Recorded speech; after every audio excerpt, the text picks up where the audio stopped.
Most terribly cold it was. It snowed, and was nearly quite dark. An evening, the last evening of the year. In this cold and darkness there went along the street a poor little girl, bareheaded and with naked feet. When she left home she had slippers on, it is true, but what was the good of that? They were very large slippers which her mother had hitherto worn. So large were they, and the poor little thing lost them as she scuffled away across the street, because of two carriages that rolled by dreadfully fast. One slipper was nowhere to be found, the other had been laid hold of by an urchin, and off he ran with it. He thought it would do capitally for a cradle when he some day or other should have children himself.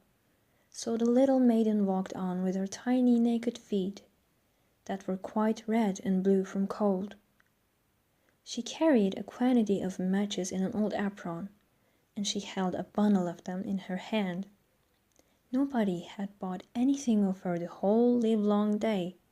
No one had given her a single farthing. She crept along, trembling with cold and hunger, a very picture of sorrow, the poor little thing. The flakes of snow covered her long fair hair, which fell in beautiful curls around her neck, but of that, of course, she never once now thought.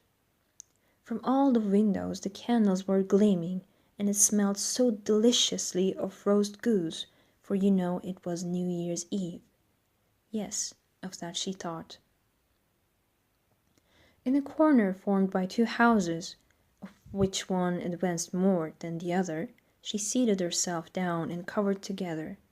Her little feet she had drawn close up to her, but she grew colder and colder, and to go home she did not venture, for she had not sold any matches and could not bring a farthing of money. From her father she would certainly get blows, and at home it was cold too, for above her she had only the roof, through which the wind whistled, even though the largest cracks were stuffed up with straw and rags. Her little hands were almost numbed with cold. Oh, a match might afford her a world of comfort if she only dared take a single one out of the bundle, draw it against the wall, and warm her fingers by it. She drew one out. Whisht! How it blazed, how it burned! It was a warm, bright flame, like a candle. As she held her hands over it, it was a wonderful light. It seemed really, to the little maiden, as though she were sitting before a large iron stove, with burnished brass feet and a brass ornament at top.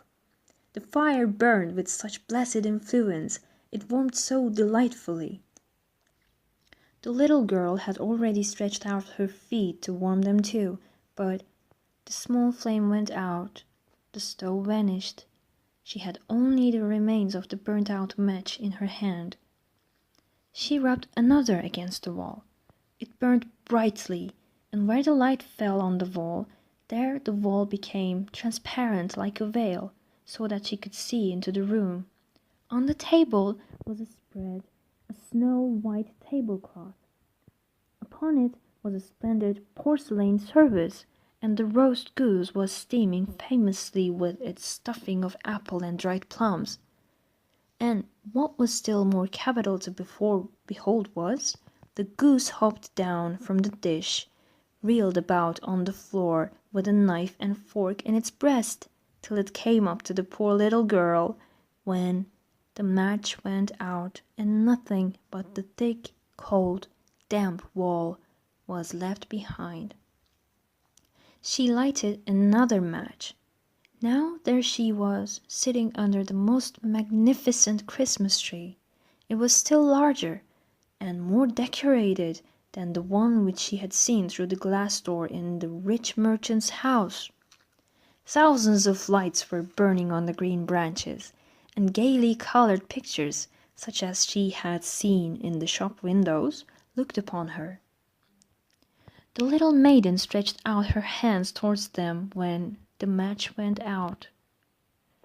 The lights of the Christmas tree rose higher and higher, She saw them now as stars in heaven. One fell down and formed a long trail of fire. "Someone is just dead," said the little girl, for her old grandmother, the only person who had loved her and who was now no more, had told her that when a star falls, a soul ascends to God.